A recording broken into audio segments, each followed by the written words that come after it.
মজিদুল ইসলাম আপনাদের সামনে আরো একটি ভিডিও নিয়ে আসলাম। আজকের ভিডিওর বিষয়বস্তু হচ্ছে আমরা কিভাবে একটি ওয়ার্ডপ্রেস থিম আমরা cPanel থেকে আপলোড করব আমাদের ওয়েবসাইটে। মূলত আমরা দুইভাবে আমাদের থিম আপলোড করতে পারি। এক হচ্ছে আমরা ওয়ার্ডপ্রেসের ড্যাশবোর্ড থেকে আপলোড করতে পারি, দ্বিতীয়ত হচ্ছে আমরা cPanel থেকে আপলোড করতে পারি। তো আমি দুটো বিষয় আপনাদেরকে দেখাবো, তবে আজকের এই ভিডিওতে আমি শুধু দেখাবো শুধুমাত্র আপনার কীভাবে ওয়ার্ডপ্রেস থিমটি cPanel থেকে আপনারা আপলোড করবেন। তো আমি প্রথমে আমার ওয়েবসাইটের ড্যাশবোর্ডে নিয়ে যাই আপনাদেরকে। সেখানে আমি দেখাই আমার যে বর্তমান যে থিমটা দেওয়া আছে সেটার নাম, এবং পরবর্তীতে আমি যে থিমটা দেবো সেটা সেখানে কীভাবে যোগ হচ্ছে সেটাও আমি আপনাদেরকে দেখাবো। প্রথমত আমি আমার ওয়ার্ডপ্রেস ওয়েবসাইটের ড্যাশবোর্ড লগ ইন করে নেব।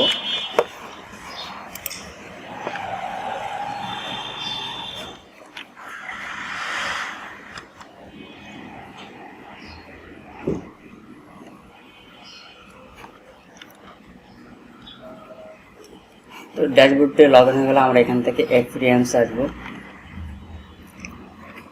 অ্যাপিয়ারেন্স আসার পর থিম অপশনে ক্লিক করব।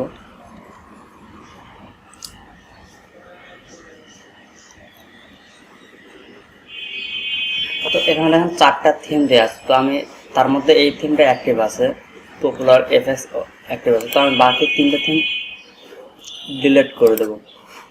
এখান থেকেও ডিলিট করতে পারবেন আপনারা, cPanel থেকেও ডিলিট করতে পারবেন। তো আমি এখান থেকে একটা আপনাদেরকে ডিলিট করে রাখলাম, এবং বাকি দুটো আপনারা কীভাবে cPanel থেকে ডিলিট করবেন সে দুটো দেখাচ্ছি, এবং কীভাবে আপনারা থিম আপলোড করবেন সেটাও আমি আপনাদেরকে দেখাচ্ছি cPanel থেকে। চলুন আমরা আমাদের ওয়েবসাইটের cPanel এ চলে যাই।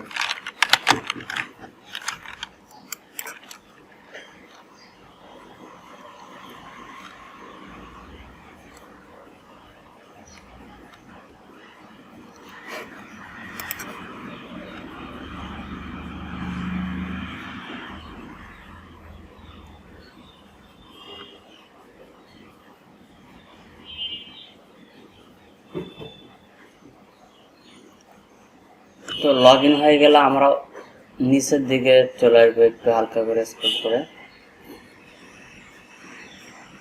এখানে আসলে আমরা দেখতে পাবো একটা option file manager.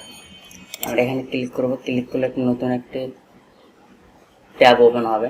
Tab open হওয়ার পর আমাদের ওয়েবসাইটে যে ফাইল ম্যানেজারটা আছে, যেখানে আমাদের সব কিছু তথ্য থাকে, সেই তথ্য file manager part by part open হবে। এখান থেকে আমরা চলে যাব পাবলিক HTML। পাবলিক HTML এ আমরা ক্লিক করব। ক্লিক করার পর এখান থেকে আমরা চলে যাব WP কন্টেন্ট। WP কন্টেন্টে যাওয়ার পর এখান থেকে আমরা থিম অপশনে চলে যাব। তো থিম অপশনে চলে যাওয়ার পর এখানে দেখেন 2019 দেখাচ্ছে, 2020 দেখাচ্ছে, এবং পপুলার এফএক্স 3টা থিম দেখাচ্ছে। সেই 3টা থিম এখানেও আছে, আপনারা দেখবেন লক্ষ্য করে ভালো করে, এখানেও সেই 3টি থিম আছে। তো এখানে দেখেন এই দুটি থিম আমি বর্তমান cPanel থেকে ডিলিট করে দেবো। তো এর জন্য আমি এই দুটো থিম সিলেক্ট করে নেব। নেওয়ার পর এখান থেকে আমি এগুলোকে ডিলিট করে দেবো, এবং ডিলিট করার সময় এখানে আমি skip to trash and permanently delete করে দেবো। এটা আমি কনফার্ম করে দিলে এই দুটো এখান থেকে ডিলিট হয়ে যাবে। এরপর আমি এখানে এসে একটু রিফ্রেশ করি, তাহলে আমরা দেখতে পাবো এখানে আমাদের বাকি যে দুটো থিম ছিল সেই দুইটি থিম এখানে আর থাকবে না। ইন্টারনেট সমস্যার জন্য কারণে একটু সময় বেশি নিতেছে। তো এখন আমাদের এখানে একটি থিম আছে। যখন আপনাদের একটি থিম থাকবে তখন এরকম বড় আকারে শো হবে, এবং এটা ডিটেলস ট্যাগস সব কিছু এখানে শো হবে। তো আসলে আমরা এবার আমাদের নতুন একটি থিম আমরা আপলোড করব। এর জন্য আমরা এখান থেকে আপলোড অপশনে ক্লিক করব। আপলোড অপশনে ক্লিক করলে নতুন একটি ট্যাব ওপেন হবে। তো সেই ট্যাব ওপেন হওয়ার পর ওখানে আমাদের থিম আপলোডের সিস্টেম আমরা পেয়ে যাব। তো এখান থেকে আমরা সিলেক্ট ফাইলে ক্লিক করব। ক্লিক করার পর আমাদের ওয়েবসাইট কম্পিউটার পিসির আপনার এখানে ফাইল ম্যানেজার নিয়ে আসবে। এখান থেকে আমি আমার থিমটা চুজ করব।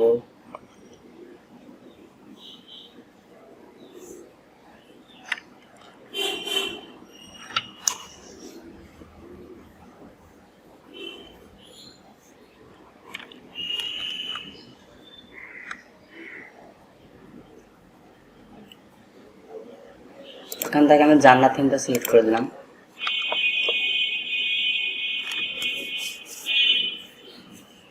আপলোড হচ্ছে।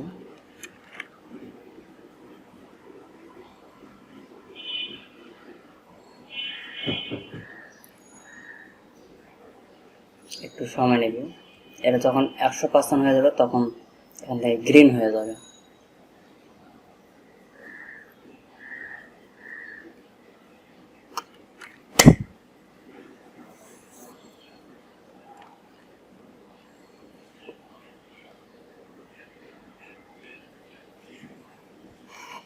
এখানে দেখাচ্ছে দ্য আপলোডেড ফাইল ফেরিড, দ্য সার্ভার ইনক্রেডিটেড টু স্টেপে অ্যারো দেখাচ্ছে।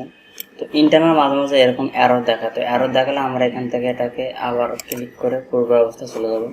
তারপর এখান থেকে আমরা রিলোড দেব। অনেক সময় থিম আপলোড হওয়ার পরেও, ফাইল আপলোড হওয়ার পরেও এরকম একটা মেসেজ শো করে। তো আমরা রিলোড দেব। রিলোড দেওয়ার পর পূর্বের মতো আমরা থিম অপশনে চলে যাবো পাবলিক এস্টিমেল থেকে। তারপর ডাব্লিউপি কন্টেন্টে যাওয়ার পর থিমসে যাবো। তো এখান থেকে থিমটা আমাদের আপলোড হয়ে গেছে, কিন্তু ওখানে একটা মেসেজ শো করেছিল যে ফেলিড হয়েছে। অনেক সময় এই মেসেজটা শো করে, আবার অনেক সময় শো করে না। তো এখান থেকে যেহেতু আমাদের থিমটা আপলোড হয়ে গেছে, আমরা সিলেক্ট করে নেবো। সিলেক্ট করে নেওয়ার পর রাইট বাটন ক্লিক করে এখান থেকে আমরা এক্সট্রাক্ট অপশন পাবো, এটাতে ক্লিক করব। ক্লিক করলে এখান থেকে আমরা থিমটা আছে আমাদের থিমস মেনুতে, এটাকে এক্সট্রাক্ট করে নেব।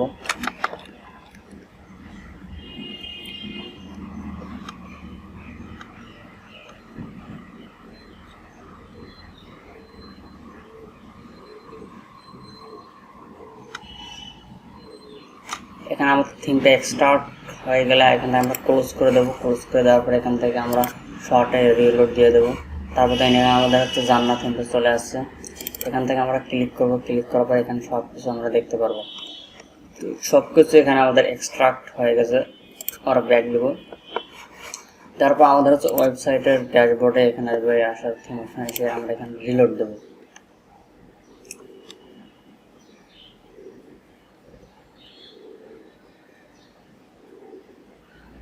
তো রিলোড দিলে এখান থেকে দেখেন আমাদের জান্নাত থিমটি ইনস্টল হয়ে গেছে। এখন আমরা এই থিমটাকে অ্যাক্টিভ করে দেবো। এখানে অ্যাক্টিভে ক্লিক করলে আমাদের এই থিমটি অ্যাক্টিভ হয়ে যাবে এবং এই থিমটি আনঅ্যাক্টিভ হয়ে যাবে।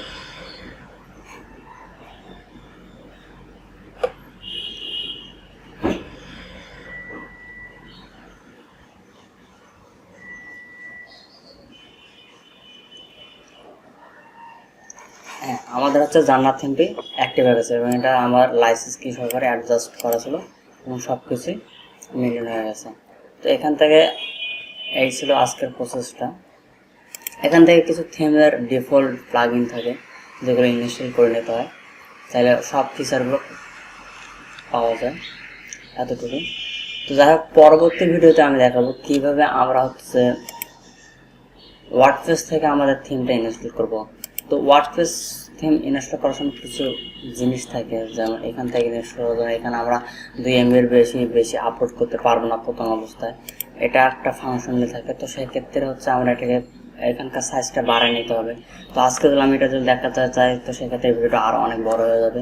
তো সেক্ষেত্রে আমি চাচ্ছি না আজকে এখান থেকে দেখাতে, আমি পরবর্তী ভিডিওতে, এর পরের ভিডিওতে আমি দেখাবো আপনাদেরকে এখান থেকে, অর্থাৎ ওয়ার্ডপ্রেসের ড্যাশবোর্ড থেকে আপনারা কিভাবে আপনাদের ওয়ার্ডপ্রেস থিম ইনস্টল বা আপলোড করতে পারবেন।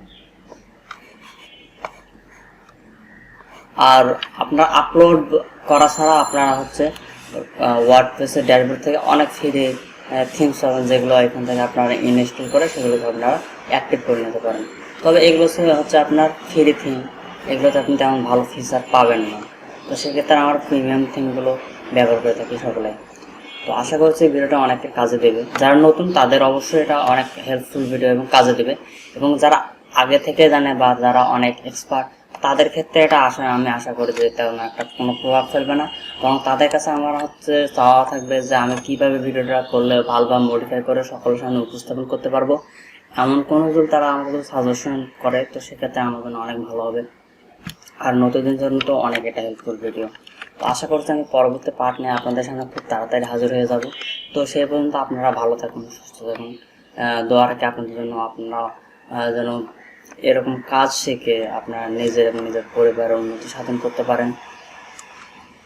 তো তো সকলে ভালো থাকবেন, আল্লাহ হাফেজ।